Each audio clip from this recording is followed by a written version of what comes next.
Wacky Zacky. No, that one. Don't. That's Yeah.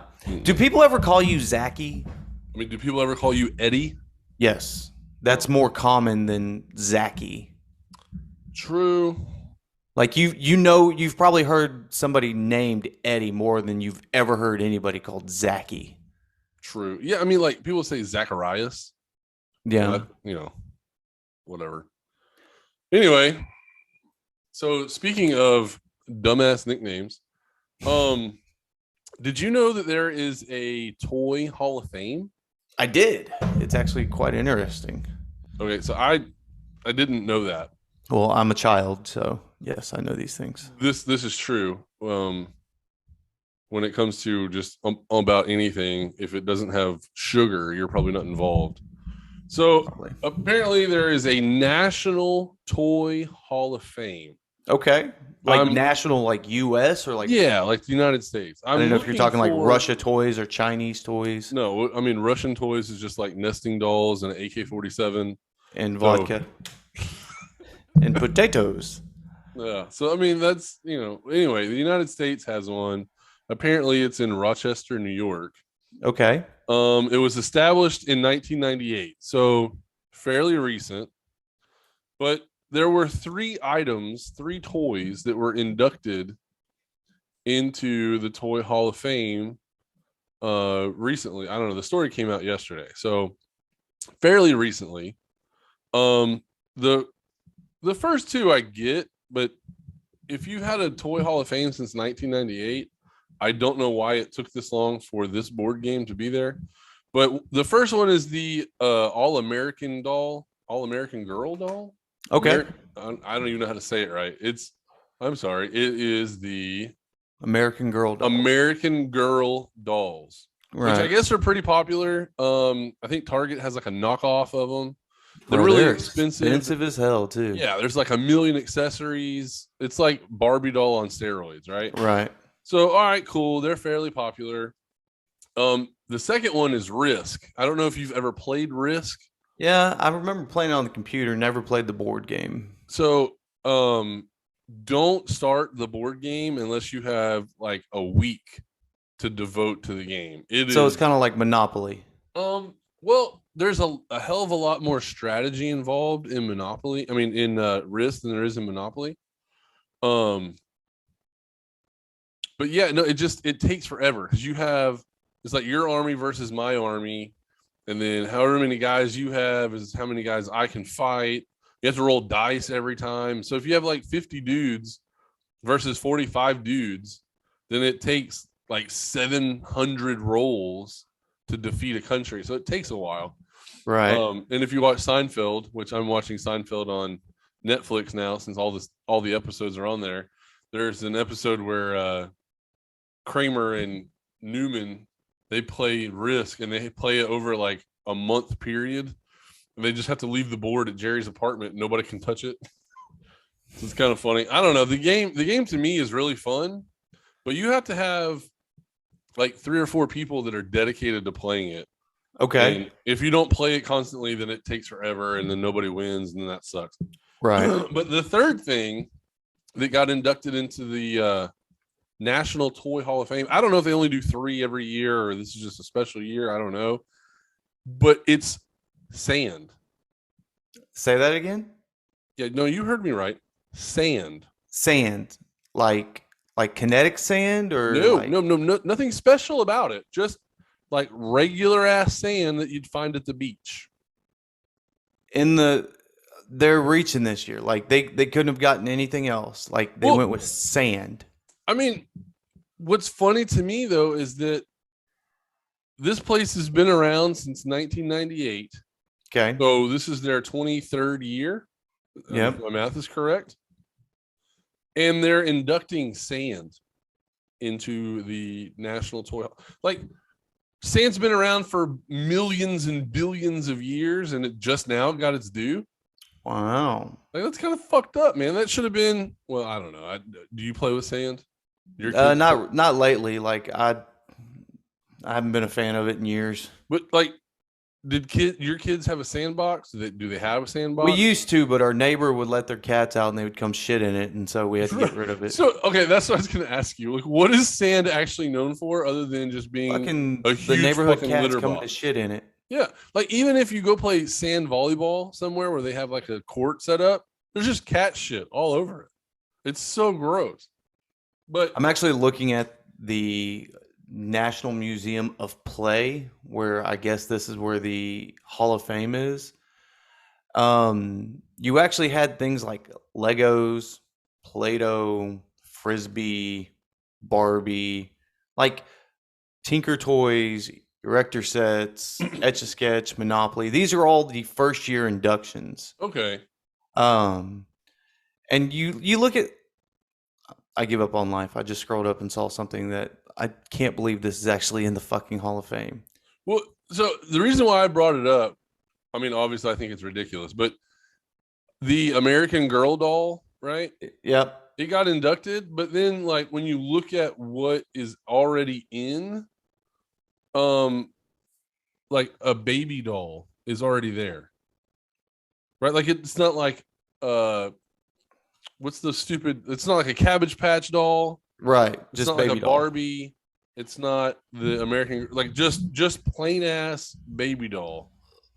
I kind of feel like that would encompass All everything that's dolls. a doll. Yeah. Well, then that would take care of Barbie, and that would take care of like GI Joe original figures, or like even when they put in like Well, the wouldn't a Star GI Wars. Joe be an action figure? I don't know. Some people classified it as a doll or early back in the day. Mm. Um, this one is just as bizarre as sand. A cardboard box was inducted in 2005. I mean, that is a very popular toy. Right, like because most of the times when you buy kids stuff, they play with the box more than they do the actual toys themselves. Yeah, I mean, it depends on the age of the child, but yeah, I'm with you on that. Like, I'm scrolling through this list, and I guess maybe they tried to stay on like a theme or something. So, like 1998, they inducted the teddy bear, right?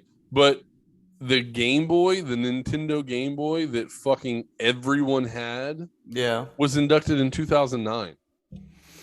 So it took 11 years to get the Game Boy in there. That thing was life changing. I don't even think the original Nintendo is in there, sir. Well, I see Atari. Atari was in there in 2007. The Big Wheel was done in 2009. That's pretty cool. Fucking playing cards, 2010. Had to wait 12 years to get in the Hall of Fame. I don't know. This thing is just pissing me off. Hot Wheels, 2011. Skateboard 2008, Slinky 2000, So Lincoln Logs, 1999, but Game Boy, 2009. greatest induction ever, the Stick in 2008. I saw there's a fucking blanket got inducted. Jesus Christ, like A yo-yo, frisbee, coloring band. books. Yeah, cardboard box, Jesus. bicycle. Paper Airplane made it in 2017. This is stupid. Like, come on. Whoever's leading this, they need to do a better job. Yeah, this is embarrassing, right? Because then it just shows what these people played with as kids. So And, is there, I mean, I don't know the full list of like Hall of Fames and stuff like that, but is there something that you wish there was a Hall of Fame of if there isn't already? um, I mean, nowadays there's probably a Hall of Fame for everything. Right. I feel like every time you wake up in the morning, they're like, "Hey, it's National Hot Dog Day. Hey, it's National Taco Day. Hey, it's National Blue Donut Day." You're like, "What the? Y'all just making shit up." So there's probably a Hall of Fame for everything. But You think there's a food Hall of Fame? I mean, yeah, I mean, we're fat asses.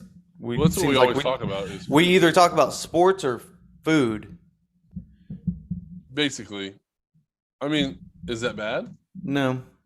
What else is there? What if there was a museum or a Hall of Fame of asses? Would you go to it? Yeah. What? Hold on. Is it just just male and female asses, or is it Well, it's not going only to be like male? animal asses. What? I don't know. Or is it just? Hey, Well, I whatever mean, you're like into. when you walk in, is there going to be like female asses to the right and male asses to the left? Well, in the society we live nowadays, it's got to be a mixture. But Well, you'll be able to identify. but what I'm saying is like I don't want to walk in and They're not going to be immediately. segregated. You know, I want them separated. Yeah, it's not happening. I'm not trying to see no male ass, man. Do you think our like if there was a Hall of Fame, you think our asses could make it? No. No. God, no. No, we're not special enough. No. So, Food Network has a food Hall of Fame, but it's not like a place you can actually visit. Well, okay, so Arkansas has a Arkansas Food Hall of Fame. Arkansas, of all places, the only thing they're known for. I'm clicking on it. I'm gonna go down this rabbit hole.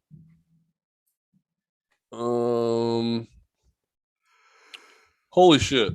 Arkansas Food Hall of Fame. A nomination period is open to the public annually.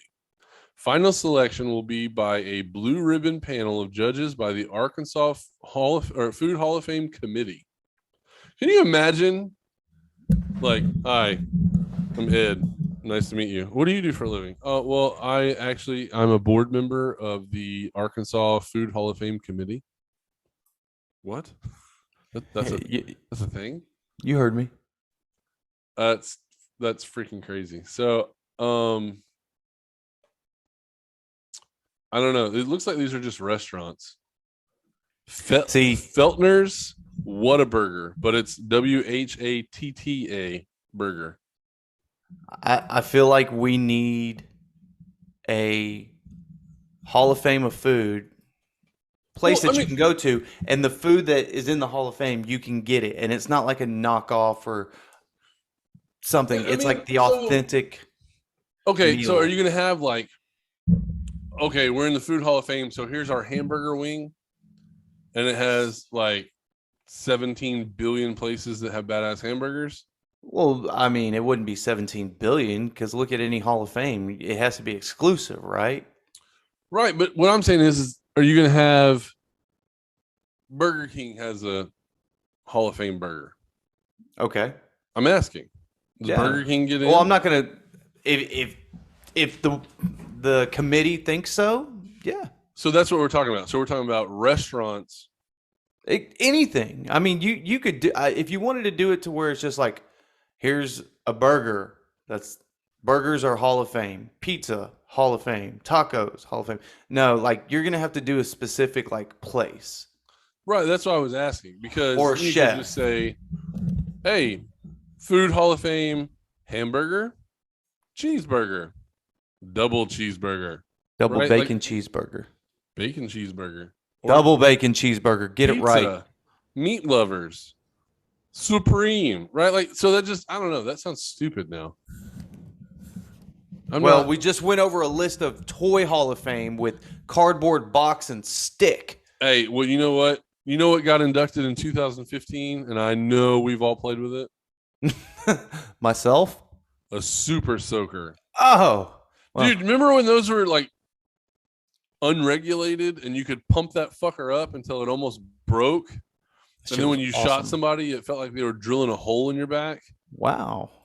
Yeah. Like nowadays, you were playing with. Well, I played with the original one, but nowadays the Super Soaker has like a relief valve. So when the pressure gets up too high, it relieves. So you can't overpressure it too much. Because I guess what had happened is that somebody had overpressured it and it blew up like in their hands, which is kind of bad. But anyway, enough of this Hall of Fame shit, dude. For real, like I'm just mad that like we're not going to make a Hall of Fame. I don't think. Well, we still got time. This is true. I mean, we're only I don't know, February and carry the one. We're only like 9 months into this shit, so it's very possible. We still got time. We can do this. I mean, can we make the TikTok Hall of Fame? Is that a thing? That's a lot of work. Or is it just going to be like a social media Hall of Fame? You don't show enough titty on there. No, I don't. Mm. That's why I don't have a OnlyFans. You know what? If I could do an OnlyFans for my feet, I probably would do it. Well, I mean, you can. It's just, are anybody going to pay for it? That's more of what I mean. I don't mean that. I mean, I could do whatever I want. I'm saying like, Right. if it's not going to make me any money, like, there's no point in embarrassing myself. Hey, so that's a cool question. So you know how in Talladega Nights, he's like, "Yeah, I spread my butt cheeks apart" as Mike Honcho. So, like, what would your name be on your OnlyFans account? Dingleberry Steve. Why Dingleberry? I don't know. That's just the first thing that came to my mind. The first thing that came to your mind was shit hanging off of your ass. Or I'm decorating my butt hair with beads and calling them dingleberries. Okay, that's weird. It is weird because now everybody thinks I have the longest butt hair in the world. I I wasn't thinking that. Well, how else you gonna bead it? How do you bead your butt hair? I that's not a thing. So what I would do, since I you know what don't you're looking care on the to hub ask, later. I would take videos of me dunking my nuts into like warm glue and then dunking them into different colors of glitter. And I would call it Pretty Nuts.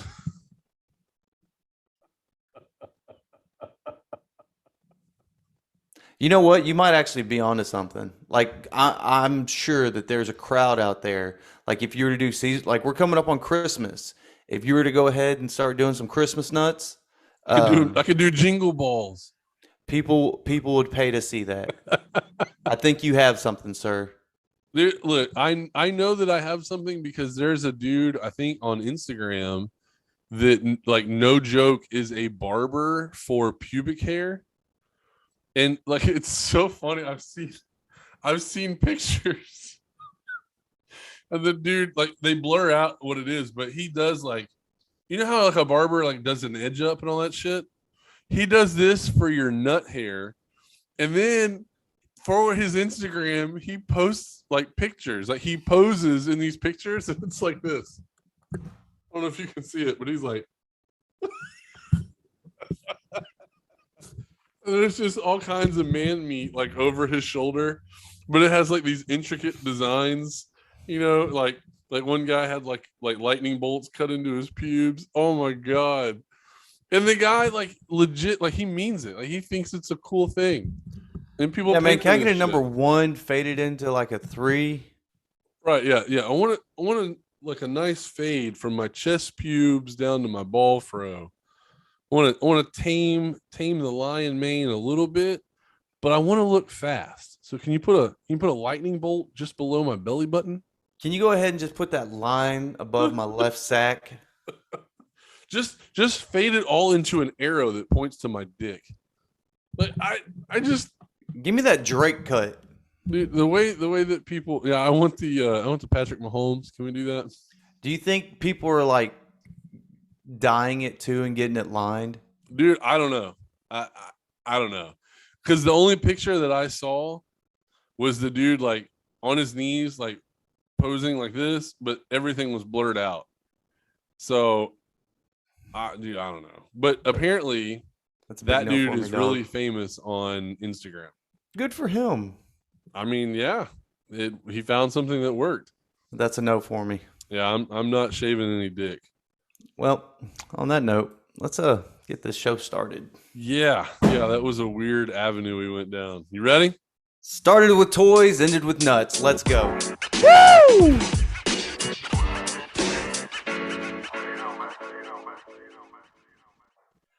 What's up, ladies and gentlemen? Welcome to another episode of Two Wannabe Athletes Talk Sports. I'm Ed. I'm Zach. And here we are again, assholes, for another episode. We're hitting the ground running right now. Reports have already come out that Odell Beckham Jr. has been released from the Cleveland Browns. Damn. We talked about it yesterday, you know, the tension that's been going on between Odell and Cleveland. His dad coming out with the YouTube video saying Baker's not throwing to him. You know, I personally thought everything was going to be okay. Later on, after we recorded yesterday, we saw that Odell was not at practice yesterday, and they didn't say why. Well, now This morning we wake up to the Browns and Odell working out a deal to restructure his contract to let him go. Not even 5 hours later, he's been released. The biggest question is, where's he going? Man, I don't know. That's a good question. A wide receiver of his caliber when he's healthy is fairly sought after. We've seen he's got a shoulder injury. I don't know how significant it is. The last time that I saw him, he ran an out route, dove, caught the ball, but he landed on that shoulder, had to come out of the game. Um, but I think that was a couple weeks ago. So It's crazy too because we're looking now, and I mean, I'm scrolling through Twitter right now, and everybody's posting the waiver orders and stuff like that, which you don't normally see because a lot of people don't care. But when you have somebody of this caliber hitting the waiver wire, um, it's crazy to see where he may end up. Originally, whenever this came out, we posted on Twitter Saints, Seahawks, or 49ers or other. And the last time I checked, people were voting other. Uh, he's going to end up somewhere else other than those three teams listed. The Saints are sitting at 30.8%, Seahawks 0, 49ers 7.7, and others at 61.5. So what I'm reading here is saying that basically because he was released, he's still technically under contract. So if you right. were to make a waiver claim or a pickup of him, you would have to pay. Well, I guess the waiver claim. If you pick up the waiver claim, you have to pay $8 million for the rest of the year. Mm-hmm. If he clears waivers, though, that means he can just sign with any team, right? And that won't be until Monday. Okay. Well, yeah, they're saying that the Saints have to be considered favorites because they talked about trading for Odell Beckham before the deadline. And obviously, Michael Thomas is out for the rest of the season. Las Vegas Raiders seem like a good destination because they just had to cut Henry Ruggs because he's an epic fucking moron. But I'm reading that Baltimore is probably high up on Odell Beckham's list as a way to give the Browns the finger.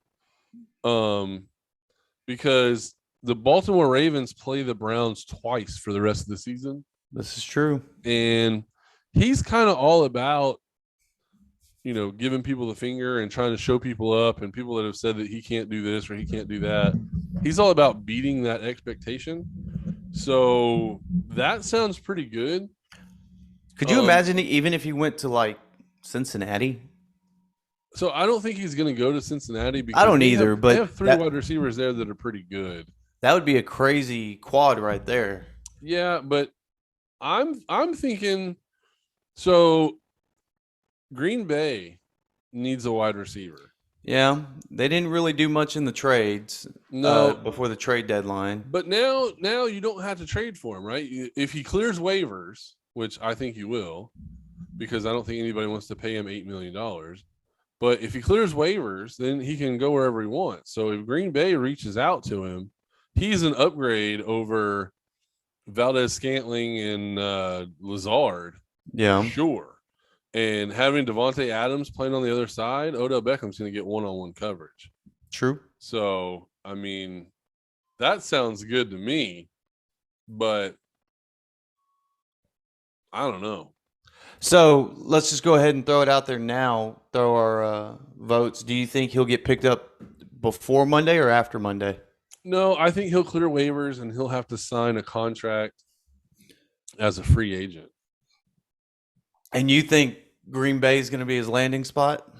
I mean, Green Bay sounds pretty plausible. I don't know. I'm looking at the odds makers list. They're listing the Saints as number one, which makes sense because, like you said, they tried to trade for him. Right. They just couldn't work out a deal. But I don't know. I mean, I could see him going to the Colts. I don't know. This is the list they have on the sports line odds makers. Saints, Raiders, Ravens, Patriots, Rams. Why the fuck would he be going to the Rams? They That have Robert Woods, they have Cooper Cup, and they have Van Jefferson. I And can they're tell you exactly why he would go. Easy ring.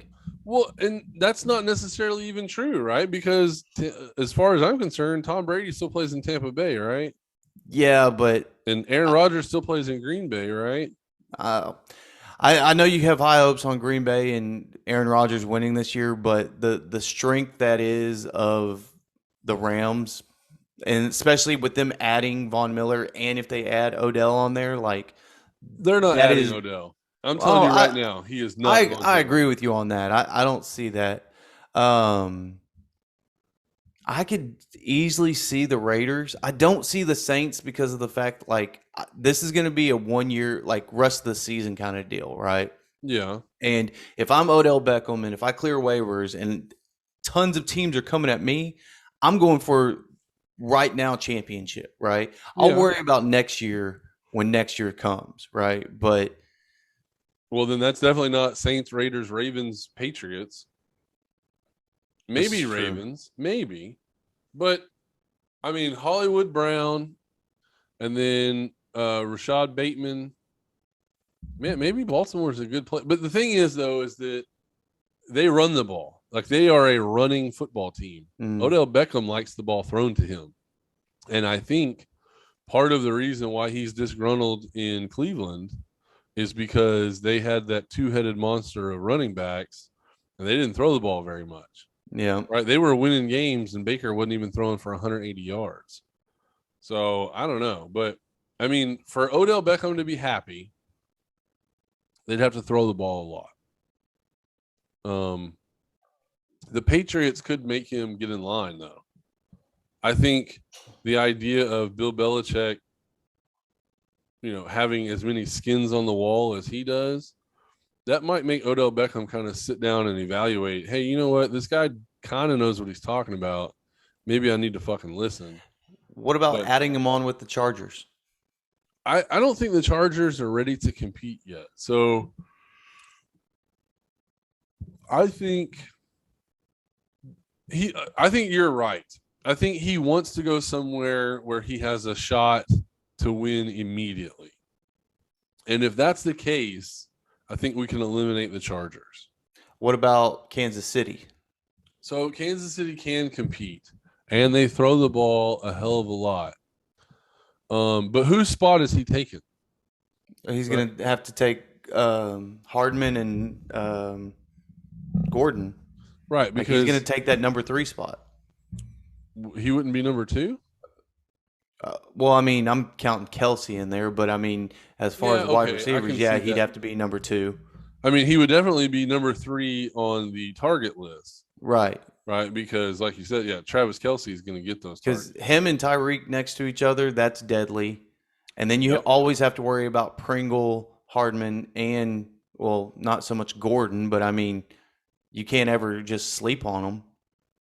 Yeah, that's one disappointing thing. Like, what the fuck is going on with Josh Gordon? Dude, Good he's been out lord. the league for a while, man. Give him some time. Yeah, he needs to step his game up, man. This is bullshit. Hey, man. Dude's sober living now. Yeah. I don't see the Bills, even No, though, they have Emmanuel Sanders and Stephon Diggs, and Cole and they Beasley. have Gabriel Davis and what's his not Julian Edelman, the other guy, Cole Beasley. So Cole Beasley? that's what I said, Cole Cole, Beasley. They're not they're not needing a wide receiver. He's not the going Buck. to Tampa Bay. They don't need him. Watch him end up somewhere like Jacksonville or Houston. That's stupid. Why would he do that? That- He's going to be more frustrated on those two teams. Like he'd be more frustrated just saying those teams' names. Arizona. I'm going to put money. I'm going to go out to RR Sports Betting. I'm going to look and see if that's on there. Because if it's on there, I'm going to put some money on the Packers. That's what I'm going to do. Let's see. Because according to this, Packers is plus 1,000. Ooh. Right. So I'm like, let's see what we got here. You know what? They probably don't have that bet, but I'm going to try it anyway. How'd your hockey bets go last night? Let me see. I got it pulled up. Let's see. I dabbled a little bit in everything.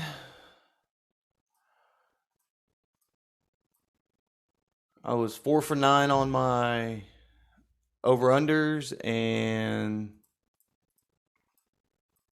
6 of 9 on my money lines. Nice.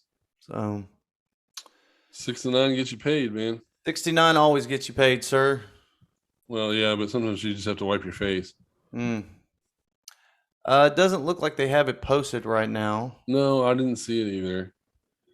That's But something we'll I would go like to look. bet on. If I was a betting man, I would bet on the Packers. I would take the Packers plus 1,000. Okay. Okay. Adam Schefter's got it tweeted out right now. Him in a Green Bay jersey, a Patriots jersey, Saints jersey, and a Niners jersey. Hmm. So I don't know. I feel like this is going to be the talk of the town for today and possibly tomorrow. If nothing happens, Monday morning we're back at it with more information on that. So if you have an idea of where you think Mr. Odell is going, let us know below. Comment below. I didn't think about the Niners. The Niners could be okay. George Kittle's coming back. Debo Samuel is playing well. Brandon Ayuk is not playing well. So he could step in immediately and take the targets away from Brandon Ayuk. I could see him take his talents to Miami. But And there's nobody in Miami. Like I'm thinking of teams that at least have a shot to win. so think about it like this, just long term thinking. All right. We've talked about Deshaun Watson. Yeah, he didn't get traded before the deadline, but apparently Miami was a spot that he wants to go to. If Odell wants to play with Deshaun Watson and Deshaun's hooked on Miami and they're waiting for the offseason to come and Miami throws the deal out, gets him, Odell's already there. What Yeah, not to draw more even? Now he's the star. Him and Jalen Waddle uh, with yeah. Devontae Parker. That's a good trio right Well, there. so thinking of like how Odell Beckham has kind of handled himself in the NFL, I feel like he's going to want to do both. He's going to want to go after a ring right now and then, sign like a 1 year deal to finish the year out. And then next year, he could go join Miami if he wanted to, right? Go play for the Packers now, win a Super Bowl, and then Aaron Rodgers isn't going to be back next year. And then if Deshaun Watson goes to Miami, then Odell can just go to Miami and play there. Odell being out now, the Browns are in big trouble. You already look at what they have on the roster, and a lot of their offensive side is hurt, right? Like even though they've got a stout defense for mainly Miles Garrett, but this is a busted team, right? Like if they want to have any type of competition in this division, they're gonna have to figure out how to play with what they have. Now, granted, you can go ahead and run the ball all day with Nick Chubb and Kareem Hunt and Ernest Johnson, but I mean, who are you going to throw it to, right? Well, I mean, yeah, Jarvis Landry's kind of been banged up, and the tight end, they signed the tight end to a huge contract, and he hasn't really done anything on that team. Well, Austin Hooper. Yeah, Austin Hooper. I don't know if it has to do with target share or anything like that. I mean, we've seen Njoku have a couple of good games, but Right. I mean, it's tough to look at that offense now. Now, last season without Odell, they thrived. Right. So, but that was healthy Jarvis Landry, healthy Kareem Hunt, healthy Nick Chubb. They don't have that right now. So, I don't know. It's going to be tough sledding for Cleveland now. I mean, they're already behind in the division. I don't know. I mean, it looks like just the Bengals and the Ravens are the class of this division now. Browns fans right now are going, "Oh no, we suck again." Yeah, well, and mostly it's because Baker just isn't playing well. Yep. So they're already more than likely looking into the offseason at free agency and draft. Like, what are they going to do? Yep. They've got to do something, right? Yep. So Speaking of NFL, though, did you happen to watch some Thursday night football last night. Bro, I don't know what is going on with the Colts in primetime football, but every time they play, they put on a fucking great game. Yeah, they played pretty well. I think I'm not 100% sure. We can probably play the tape back, but I'm pretty sure I told you that Jonathan Taylor would rush for 100 yards and he would rush for a touchdown. And yeah, he did that. Bro, the prop bets yesterday that we discussed, if you would have bet on any of them, I think you probably would have hit a lot of them. Yeah, I'm pretty sure you wanted to bet on the longest touchdown being over 39 and a half yards. Turned out And Jonathan Taylor ran one for 78 yards. yes, sir. So Jonathan Taylor, well, first off, Indianapolis Colts beat the New York Jets 45-30. We got to see the return of Mike White come out for the Jets, and then he got hurt, and then they brought his backup, Mr. Jay Johnson. yeah, Josh Johnson threw for 317 yards, 3 touchdowns, 1 interception. A lot of that was in garbage time. The Colts were in complete command of this game. Oh, absolutely. It was 28-10 at halftime, and then shortly after halftime in the third quarter, it was 42 to 16. So the Colts were in complete command. And it makes sense. I mean, the Jets already started a backup quarterback in Mike White, and then had to go to essentially the third string quarterback, Josh Johnson. They really had no shot winning this game. Indianapolis before the game was the best 3-5 team in the league. I think they're only 3-5 because their schedule started off kind of tough and they weren't completely ready yet. I feel like they've kind of hit their stride. I don't want to get too excited about stomping on the Jets, but it was a good game. It was a complete win for the Colts. As we said, Jonathan Taylor had a game.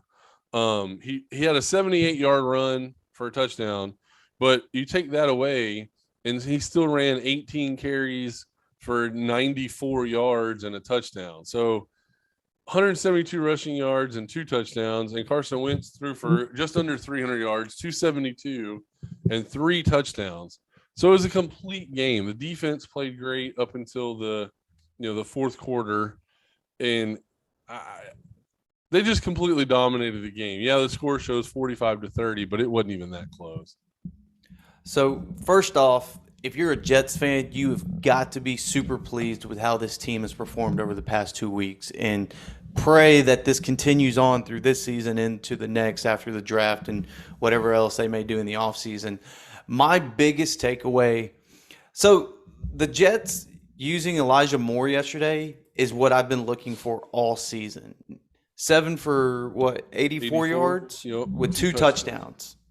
He finally got his first touchdown in the NFL. And then on top of that, I've noticed now, what is his name? I have it written down. Croft. Croft is such a sneaky little secret weapon that the Jets has. He's been a huge playmaker at good times. Now, he's not coming out there and being the leading receiver or touchdowns or anything like that. He gets them in great field position in big-time plays. So I think that, like I said, the Jets fans need to be happy with what they have and what they have in the future. Maybe Zach Wilson's not it, and maybe – I don't know what they're doing. They're building up the confidence on these backup quarterbacks, and it's making them seem like they've played this game at this level before. I've never heard of Josh Johnson. Mike White, I knew of him, but I never saw him touch the field. Josh Johnson's been in the league for a while. He was in Tampa Bay, I think, for a little bit. I don't know who drafted him, but I've seen his name before. He's been around the league for a while. Mike White, burst onto the scene. He came into the Patriots game when Zach Wilson got hurt and looked like, a first quarterback, like the backup quarterback. But then in his first actual start, lit the world on fire. And really, if you look at his stats, he only played basically like the first 2 drives. Yep. He was 7 of 11 for 95 yards and a touchdown. And the touchdown pass was perfect, but it was a great play call. It was a wheel route they ran. The defender thought, I guess he thought he had help over the top. Safety rolled to the other side of the field, so he was wide open. It Yep. was an easy throw, but you know, not all quarterbacks see every throw like that. So it's I don't know. I don't want to give too much credit to the Colts for beating the Jets because they're the Jets. They did beat Cincinnati, so that's a fluke thing. But um, I'm a little disappointed that we didn't get to see Mike White finish the game. His touchdown pass in the first quarter and his 4 touchdown passes last week. Actually, they pass the total of touchdown passes that Zach Wilson has had all season. Yep. But they drafted Zach Wilson in the first round this year. So I'm not, my stance on Drew Lock. I'm already pissed about it. I don't understand how fan bases get this where, hey, Zach Wilson played 6 games and he didn't do shit. Now here's this Mike White guy. He's played 2 games or whatever, and he's already got better stats. Maybe he should be the starter. No. If he was supposed to be the starter, he would have won the job already. True. Zach Wilson got drafted to be that quarterback. There is no quarterback controversy. Now, could this turn into a what's the quarterback that the Packers had that he threw for 4 touchdowns? Matt Flynn. So Matt Flynn threw for 7 touchdown passes in a game. And then the next season, he got a huge contract in Seattle, and he got beat out by Russell Wilson in preseason. So this could be an opportunity for Mike White to get paid to maybe some other team thinks he can be a starter, but he will not be the starter for the New York Jets when Zach Wilson is healthy. That is correct.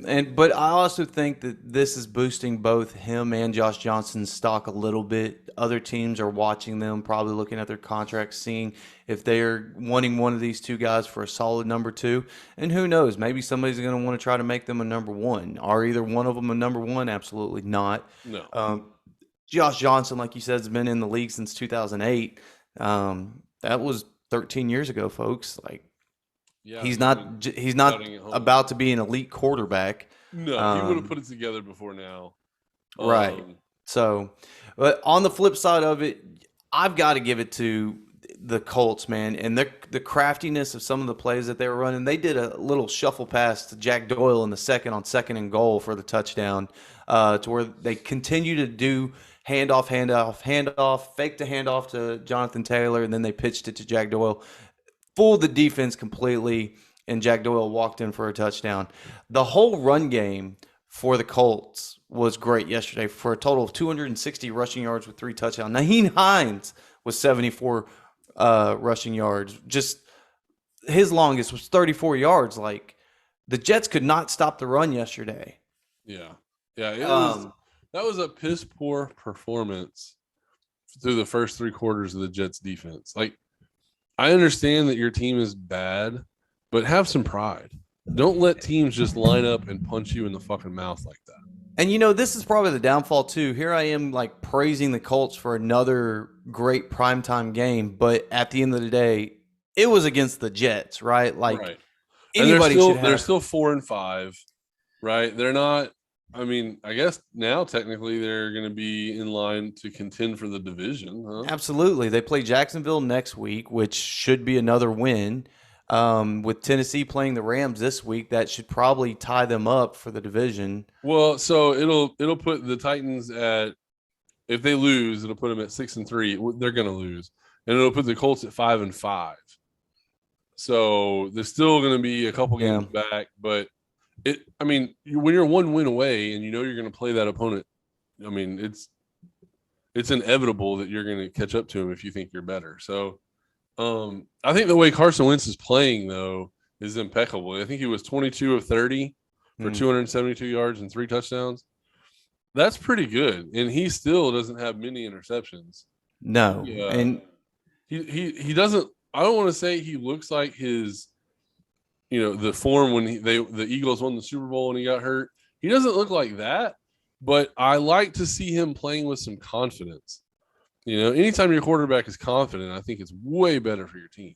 He's sitting at 17 touchdowns for the season so far, 3 interceptions. He's averaging a completion rate of 63.3%. His rating's at 100.1, QBR at 58.4.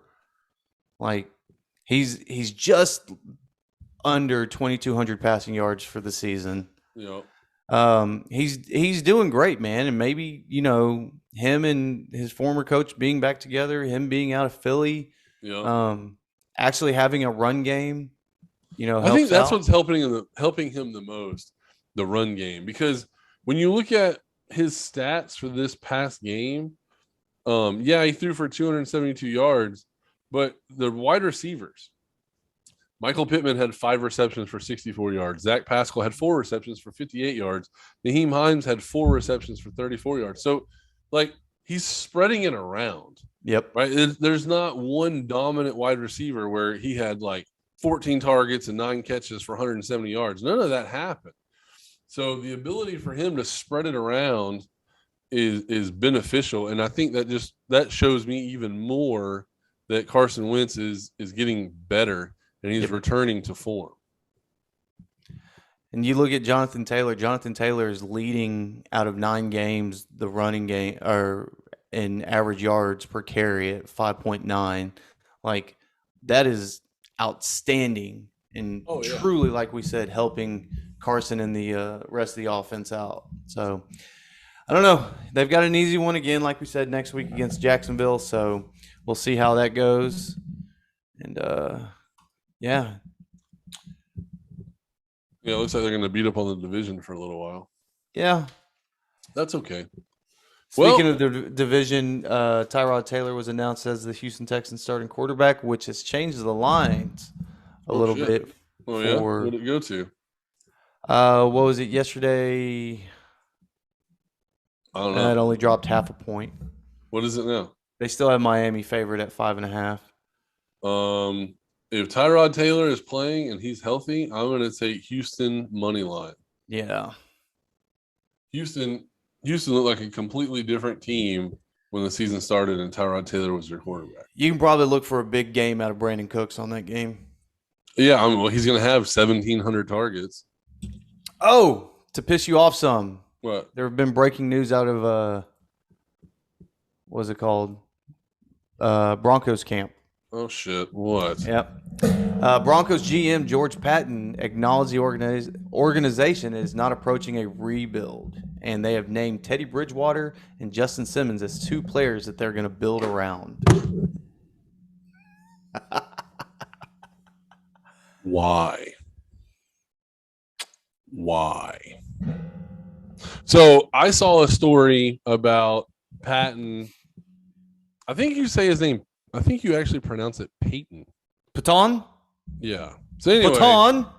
I think he is saying what needs to be said currently.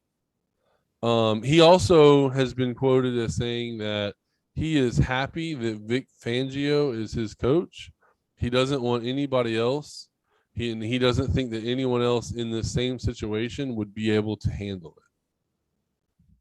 If he goes anywhere in Denver, any fan would laugh in his face saying that out loud.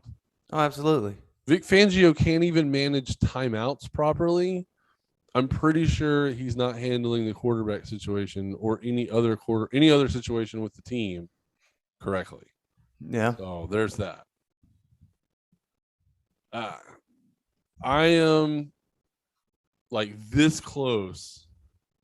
Maybe this close. I'm this close to not being a fan of the Denver Broncos until Vic Fangio is gone.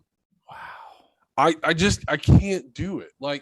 We've had bad coaches before, right? Josh McDumbass was our coach for 2 seasons. And I still to this day think he was sent by Bill Belichick to dismantle the Broncos. I swear that's exactly what I thought. Kind of a crazy conspiracy take. I mean, the Broncos hired Josh McDaniels and then traded Brandon Marshall, the number 1 wide receiver in the league, and then traded Jay Cutler a third-year quarterback who had just thrown for 4,100 yards when throwing for 4,000 yards was the big deal. Right now, everybody and their mother does it, but back then, in 2007 or 5 or whenever the hell it was, that was a big feat. And then after that, he drafted Tim Tebow. He traded back into the first round to draft Tim Tebow in the first round when Tim Tebow had like a mid third to early fourth round grade. So I'm not sure what he was thinking, but we've had bad coaching before. I've lived through this before. And even when Josh McDaniels was the coach, I never wanted to renounce my fandom ever. And now Until now, Vic Fangio is that bad. And then the Peyton, whatever the fuck, however you say his name, he's running Minnesota South in Denver is what he's doing. He went and got Teddy Bridgewater because if you don't know this, he drafted Teddy Bridgewater as a rookie, right? And then every time the Minnesota Vikings look like they're about to release a player, he either trades for him or signs him as a free agent or whatever. And so we're slowly becoming the Minnesota Vikings South. The problem with that is the Minnesota Vikings have never won anything. Like the biggest play of the Minnesota Vikings history is probably the random throw from Case Keenum where Stephon Diggs jumped up and caught it and two Saints players completely whiffed on the tackle and he was able to run for a touchdown. And that was like 4 years ago. Was that the Minnesota Miracle? Yeah, that's probably the best play in Minnesota history. And mind you, they had Dante Culpepper just throwing up nines to Randy Moss. True. So this team has never accomplished anything. I don't think it's a good business model to be duplicating in Denver. Well, we will see. Well, I didn't mean to get you for bringing that up. That irritates the shit out of me. I hate both of them. Well, Justin Simmons is a great player, but Vic Fangio, I hate, and Teddy Bridgewater, I can't stand. He is so bad to watch. I mean, maybe he's trying to copy the Cowboys model where you just continually go 8-8 or 9-8 or 9-7 or whatever the hell you're going to go now, and you just turn your franchise into a $7 billion organization. Yeah. I don't know. Only the future can tell us, right? I hope it's not Teddy Bridgewater. You got some basketball for us? So basketball made me look like a total dick yesterday. Why's that? So I talked all that shit about Boston, how I thought that they were going to finally listen to Marcus Smart, even though coaching had been telling them to pass the ball. Now Marcus Smart gets on the team, and they're like, okay, well, I guess we'll start passing the ball. They won last night against the Heat, a team that I have ranked pretty high in my top 10 power rankings. Boston won 95-78. Mm-hmm. They played great defense.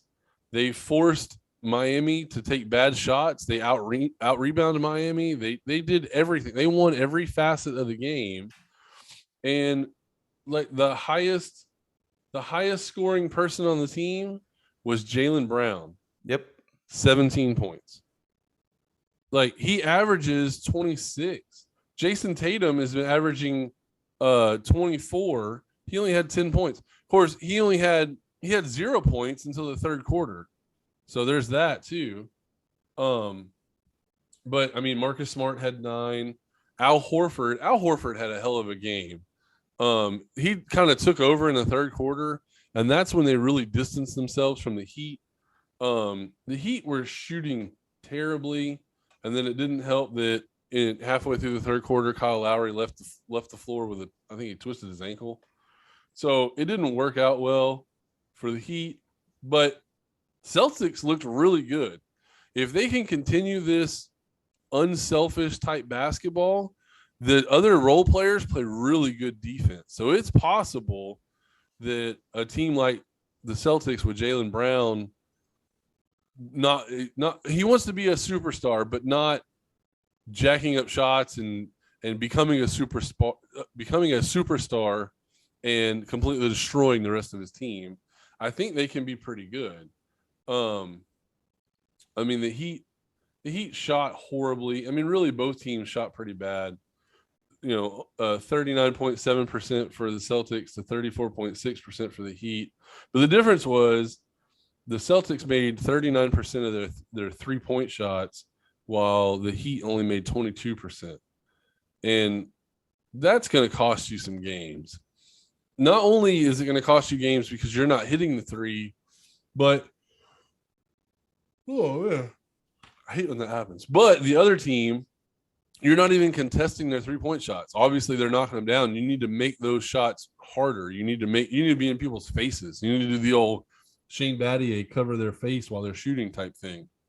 It was a great performance by Boston. I'm shocked they played that well, and I'm shocked that Miami played that bad. Like watching the game. I don't know if Miami just played so bad they lost the game, or if Boston played just so well they just took it away. I'm on the fence on both, but I think it was more that Miami was on an off night. You look at it, I mean, somebody like Tyler Hero only doing 6 points, right? Yeah. Like normally he's more of a impact player on that. PJ Tucker with 3, Jimmy B not draining a 3, 0 for 4. Yeah, he's still at 20. He carried the team. But Jimmy, you need more from Jimmy buckets. it was an off night for the Heat. I don't put this game as a deciding factor as far as where the Heat stand from here moving forward. Boston also, like you were saying, with the averages of some of their top tier players, like this was almost an off night for them as well. Yeah. The bench is pretty much what it seems like that came out and helped Boston solidify the win, right? Schroeder comes out and gets 14 off the bench, 5 for 12. He looked really good too, by the way. But it just seems like on the defensive side of the ball, Boston was just that much stronger, a little bit more with rebounds and steals and blocks on that too. I don't even think Miami had a single block all game. Yeah, I'm with you on the way the Celtics played. It seems like them passing the ball more on the offensive end of the floor helped their defense to stay kind of like warm, loose, ready. Maybe they were ready to contribute more on defense because they were being involved on offense. I don't know. But either way, I mean, they had 6 players in double digits. That's tough to do. Yeah. So, I mean, hats off to the Celtics. They beat a really good team in Miami. I think Miami is going to have their drop off now, and then probably by the All-Star break, they'll really pick it up, and they'll be a force to be reckoned with in the playoffs. But if the Celtics play this brand of basketball, defense wins championships, and they're playing some pretty good defense right now. Yesterday's game that I think you and I were looking at, other than Boston and Miami, was Utah and Atlanta, and Utah came out and dominated that game.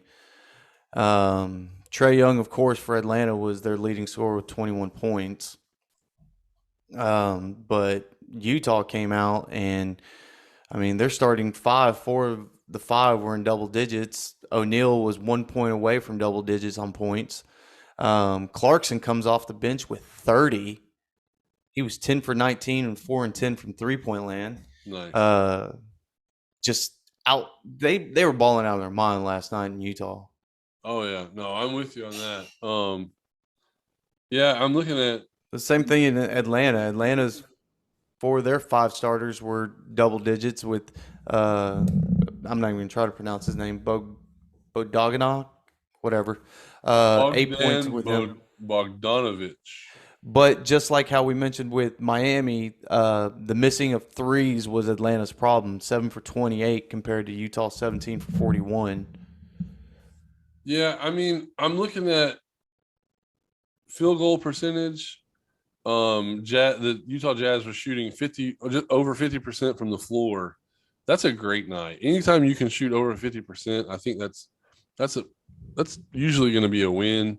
They also shot 41.5% from 3. So that's a good shooting percentage in this league. They jacked up 41 3-pointers, but they made 17 of them. And I think when we were talking about the Nets yesterday, I think if you make 20 3-pointers, there should be no way you lose that game. Oh, right. So I mean, I'm looking at like rebounds. They out rebounded the Hawks by 15. That's a lot, but they're not like offensive rebounds to me are the stat that really kills, really kills the other team because they forced you into a bad shot. You missed said bad shot, but then you got the rebound. You got a fresh 24. You got another shot at it. And I mean, the Jazz out rebound had 9 offensive rebounds against the Hawks 5. It wasn't a glaring disparity, right? It's not something I can point to and be like, all right, this right here, this is why they lost. I think the reason why they lost is just because the Jazz shot 3-pointers better than them. And Yeah. in this league, if you're not making 3-pointers, you're probably well behind. One of the games, the final game actually I want to talk about from yesterday was your number 2 Los Angeles Lakers losing to Oklahoma City. Now, granted, they didn't have LeBron James due to him having, I think, an abdominal strain. But it is a pretty close game that should have been a blowout. We mentioned yesterday the powerhouse that is the Lakers with all the stars that they have on that team. And for you to lose by 3 points to a shitty Oklahoma City team, that's a problem. To where if you're going to they say didn't that, have Braun. I think if LeBron plays, it's a completely different game. but that's my point exactly. To where if you have Carmelo Anthony, Russell Westbrook, Anthony Davis, well, those 3 players that you named scored 20 points. Dwight Howard, Rondo, Ellington, like Bazemore, like DeAndre Jordan. These are players that like have to pick up the slack when LeBron's there because he's up there in age. We've noticed over the past 2 seasons now that injuries are starting to affect LeBron James to where he's going to miss a couple of games. Well, and plus he just needs rest too. I mean, and he just needs rest. You're right on that. So this team, again, with the experience and the NBA knowledge that they have, need to know how to pick up the slack. They can't just depend on LeBron. I agree. But I think this is another growing pain of Anthony Davis learning to play with Russell Westbrook, learning to play with Carmelo Anthony. So, I mean, LeBron played with them in the Olympics. So that's where they have their continuity, right? But I don't think was Anthony Davis on that team? Maybe. I don't even know. To be totally honest, I don't follow Olympic basketball because A, I don't think it's fair, and B, I just don't care. But when I'm watching the Olympics, I like to watch curling. But no, like, I don't know. These guys that are role players, Kent Bazemore, DeAndre Jordan, like, they need to be stepping up and playing better. I mean, Rajon Rondo had 0 points. Granted, he only played 15 minutes, but he's supposed to be like a spark kind of player, right? He should be able to get fast break points. He should be able to get, blow by drive points because everybody stepped out and they're playing Anthony Davis or they're guarding the 3 against somebody else. He should be able to blow past a couple people, and he had 0 points. So and he only had 4 assists. I'm not sold on the rest of the roster. I mean, I know AD, Russell Westbrook, Carmelo Anthony. I know those guys can play. Obviously, LeBron, he just didn't play last night. I know those guys can play, but I need these other guys to step up. I need at least one person with 10 points, right? Closest person to 10 points, Avery Bradley had 9. But he had 9 points in 32 minutes. Like, that's unacceptable, especially when you have no other stat to speak of.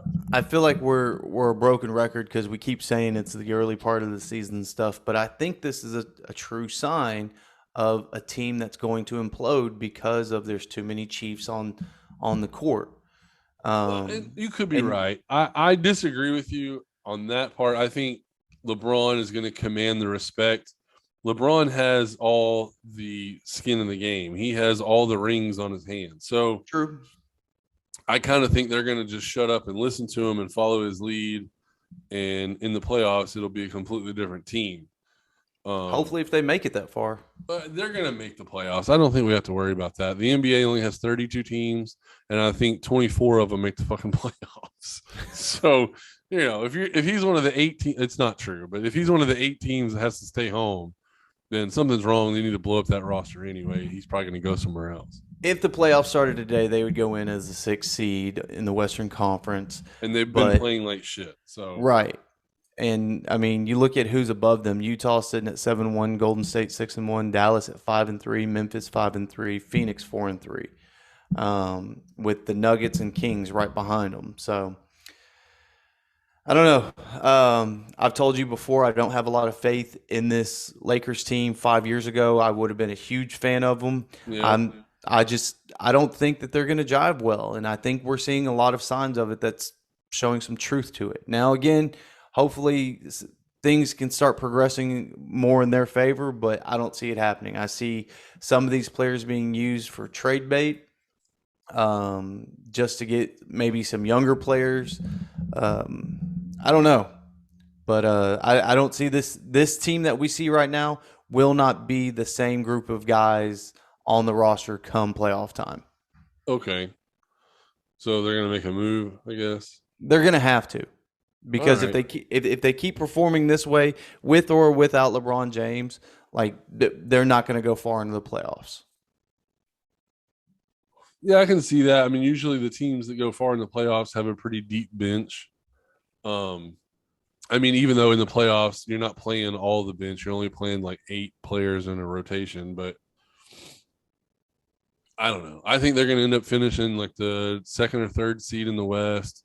They'll make it to the conference final, to the conference finals, and we'll see what happens there. I don't want to pick them for the NBA championship because I don't know exactly what's going to happen, but they're right there, man. They're pretty close. You You watching got any in. games tonight? I was about to ask you the same thing. So I'm looking at the New York Knicks versus the Milwaukee Bucks. Knicks are 5-3, finally kind of starting to put something together, and the Bucks are 4-4, and they haven't really shown me anything. So I want to see what happens in that game. I don't think the Knicks are better than the Bucks yet, but they're a team that if the Bucks just show up thinking they're going to get a win, the Knicks could put them in their place. So the line is Milwaukee -3.5, over unders 217. I think you're probably safe to take Milwaukee and the over, but we'll see what happens there. I'm curious to see how the Knicks are going to play against the Bucks. That's something I'm watching. I have another game that I want to see also. Excuse me, the Pacers and the Trailblazers. Both teams are, I would say they're both playoff teams. The Pacers started off kind of slow, and now they're starting to put some stuff together. And Portland, Damian Lillard flirted with going to LA in the offseason. He met up with not Carmelo. He met up with Anthony Davis, and he met up with LeBron James, and there were talks, but ultimately he decided to go back to Portland. And so I feel like he's got like a chip on his shoulder. He wants to prove that he's still good enough to lead a team. And I want to see what they look like when they play a team that's probably on an even keel with them. Well, the problem's never been Lillard not producing for the team. It's the fact that No, the rest of the team can never produce. 100%. Lillard has carried this team for so many years. Like, I was almost banking on him bouncing out of there. Even though he just signed a contract with them, let's say like 2 years ago, I was banking on him leaving Portland this year after the way that they performed in the playoff. Did they make playoffs last year? Either this year or the last year or the year before that. I was almost counting on him leaving, but he's still there. If I think they have another season like they've had in the previous years with him, he's probably gone after this year. I mean, I think that's probably right. I do think they're a playoff team. I don't think they're going to make a deep run in the playoffs. Depending on their seed in the first round, they'll probably get bounced in the first round. That's kind of where I'm putting Yeah. it. I'm watching Charlotte and Sacramento tonight. I haven't watched any Really? Sacramento ball tonight. Miles Bridges for Charlotte has been nothing but phenomenal. He's fun to watch. Him and Melo Ball have just been spectacular. I love the few games I've watched of theirs this season so far. I've enjoyed. But I also, on the flip side, I want to see what Sacramento has with Harrison Barnes and DeAndre Fox. DeAndre Fox was a candidate for a possible MVP last year. He was starting to have a good season. then fell off and was out of talks on it. But I want to see where Sacramento is. I can look at their record and I look at their stats all day, but without actually watching their performance on the court, I want to see what this team is about. I think Sacramento is coming up. I think that they are putting everything together. I am not familiar with Sacramento as far as like roster and all that kind of stuff yet, but they're playing good basketball. So Harrison Barnes, pretty good player. I don't know if he's like superstar level, but I mean he's pretty good. The rest of the team, I don't really know anything about. I'm looking at a few of these guys. The Tyrese Halliburton guy, I've seen him, on a couple highlight reels, but I don't know if he's a good player or not. Buddy Hield obviously was great in college, but I mean, I haven't really seen him take over anything in the NBA. So I don't know. There's a good collection of people here, but it looks like there might not be one superstar among the bunch. So I don't really know exactly what to think there. But, I mean, they played the Jazz pretty tight the other night. I'm looking through their schedule of people they've played. I mean, obviously they beat the Pelicans, but I feel like almost everybody's beating the Pelicans. They lost to the Mavericks, which we both thought the Mavericks could be a top 10 team. They beat the Suns. They played the Warriors kind of tight till the Warriors pulled away. So I don't know. I'm with you. I haven't seen enough of them playing, but it'd be interesting to see. I think Charlotte is a team that they're going to beat up on, but we'll see. I've got Sacramento ranked 15th on my current power ranking, with Charlotte sitting at 12. With tonight, they've got the over-under at 226.5. I've actually got projected an under with Charlotte winning 111-108. I'm showing 230.5.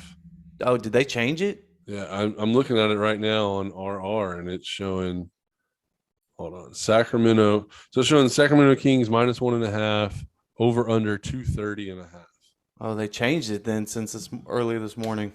Yeah, so that means it's going up. I was going to say I would have taken the over. What was it before? You said 226. I would have taken the over. 226.5. Yeah. So now I might lean under, but it's going to be tough. Either the NBA betting on that stuff is so tough.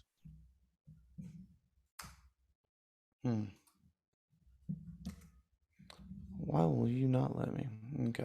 Well, yeah, the NBA is tough. I've been keeping track of the formula maker that I've made and haven't made too many bets. I've made little bets here and there, but as far as tracking wise, for the month of November, I'm 40% on over-unders, 60% on money lines. Damn. Total, I'm 57% accurate. So that's pretty good. It is, but I feel like there's still some tweaking on there. Yeah, I mean, you'll always feel like that. You'll always feel like, oh, I need to add this into the formula, or oh, I need to take this out of the formula, or man, this is really important, or that doesn't mean shit. So, well, I'm one that loves to do parlays, and right, and that's why we're degenerates. Basketball is a horrible, horrible sport to do parlays with. 100%. So if you can, stay away with it. But if you are going to bet, you should be betting on rrsportsbetting.com. That's right. Did you know if you text 1-877-BET and win and use the code Wannabe, you have a chance of either doing no juice till the new year or $100 in free gameplay? I've said it already. I've said it on TikTok.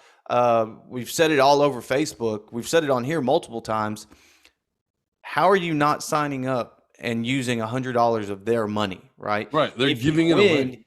You get money, cash money sent to you, right? I don't understand it. Like, if I'm hearing about this, I would jump on it already. I already jumped on it. I've gotten my benefit from it. We both did. We already did it. So yeah, if you're waiting for the perfect opportunity to get into sports betting is now. Absolutely. Especially when you get to do it with somebody else's money. College football is still going on right now. Yeah. And people that we know that have signed up with us already are thanking us on a regular because of the fact that they're winning money with the free 100 that they got from our sports betting. Oh yeah. I So mean, statistically, there are more bets placed in on an NFL season than on any other sport, and I think it's on any other sport combined. absolutely. So get in there. There's going to be some competitive lines, especially with some college football. You know, if you think you found an edge, you know, put some money on it, man. Why not make a little bit of money? Plus, Christmas time's coming around. You could make a little bit extra money, put some more gifts under the tree. I mean, everybody talks about wanting to put money on a game or wishing they had put money on. Man, I knew that Indianapolis was going to blow them out and cover that 10.5 point spread. Nobody's going to believe you unless you put some money on it and you got a ticket to show, hey, I did put some money on it and I took it down. Guys, and if you're following us on Facebook, Twitter, Instagram, TikTok, you're seeing Zach's NFL picks. You're making money. You're seeing my hockey picks. You're making money. Like, even if you're going against us on some of the bets, all the bets, whatever, you still have a chance of making money. So why not do it? rrsportsbetting.com, 1-877-bet and win. Use the code Wannabe. Yeah. Now, I want to make one announcement. Speaking of making money, last night I went and dabbled in the world of poker. Oh, yeah? Yeah, I went to the South Houston Poker Club over here off Fuquay. Hey, we know those guys. Yeah. Good friends of the show. Yeah, I mean, we've known the general manager there since we were in high school, so there's that Absolutely. too. Um, I didn't really make any money. Kind of got my ass beat a little bit last night. That's okay. It's poker. Shit happens. I still had fun. Um, nice place, good environment, cool guys. Dealers are knowledgeable. The GM is knowledgeable. Um, you know, it's not bad there. They have a pretty cool tournament coming up. Most places that have a $10,000 guaranteed tournament, they do it over a couple of days. They want to make sure that they get all those rebuys in, and they want to run multiple flights so they can cover that 10,000. Well, so Soho is doing a 10K one day.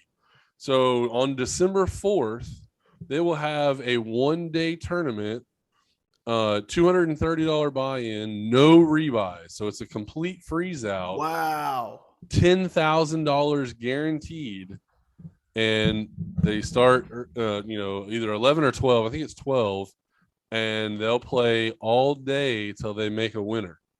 See, I During don't know about during the tournament, obviously they'll have cash games. You know, they spread 1-3 no limit, 1-3 PLO, all that kind of stuff. But I've never seen a freeze out $10,000 guaranteed one day tournament. I've never seen it. me personally. I love freeze out tournaments. I think this actually shows more of a true winner than your rebuy tournaments or your 100%. flight tournaments. Now I understand because of the size, sometimes you have to have flights. But this is a tournament that I'm excited about. Yeah, I mean, we won't be able to be there. We were going to try to broadcast while the tournament was going on, but we have other obligations, so we will not be there. But check them out, man. They're on Facebook. We share their posts; they share our posts. So, Matter of fact, I'm pretty sure you can find some of their links in some of our link list. yeah, So 100%. check them out. And I mean, if you're not going to play in the tournament, they do a normal $10 daily fee like every other place, and they charge $12 an hour, just like every other place does, for their regular cash games. Cash games have a lot of action. There's a lot of gambling. There's not many poker clubs on the South Side. Um, Mint Poker was there, and they're gone. There's Spades, but they're way down 45. This one's centrally located, is right outside the loop. Right inside the Beltway. Like, it's right off 45. It's pretty convenient. It's a nice place. I mean, go check them out, man. Yeah, if you're in the Houston area and you're tired of the same home game, if you're tired of going to the same poker club and you're looking for something new, go check out Soho. Tell them 2 Wannabe Athletes sent you. Yeah, they'll hook you up. Well, the next time you're at the yogurt stand and you're getting a fistful of fucking swirly durly of strawberry cheesecake and chocolate, tell the fat person next to you about 2 Wannabe Athletes and how we like to talk about food. Well, yeah, and then since you listen to our podcast and you like food, the next time that you're sitting around with the cast of My 600 Pound Life, Ooh. Go ahead and just tell them about 200 Athletes Talk Sports. I mean, y'all are just going to sit there anyway. Y'all's fat asses ain't going to get up. So just turn on 200 Athletes Talk Sports and they can't walk away. Maybe they'll get hooked on that. They're already addicted to food. They get addicted to shit easy. Maybe they'll be addicted to us. We're in works right now with a contract with Golden Corral to have our podcast just blaring over their speakers while you chow down on their humongous buffet of blah. Yeah, we're going to broadcast live from the chocolate fountain. Just see people getting fatter as we're talking. Guys, we appreciate everything y'all do for us, and we're trying to do this for y'all. We love it. We're having fun. You know, you can find us on all things social media. We go through the list all the time. Yep. If you need it, it's down below in the comments or in the description. Don't forget to hit that like and share button as well. This has been another episode of 2 Wannabe Athletes Talk Sports. I'm Ed. I'm Zach. And we'll see you later, masturbators. Always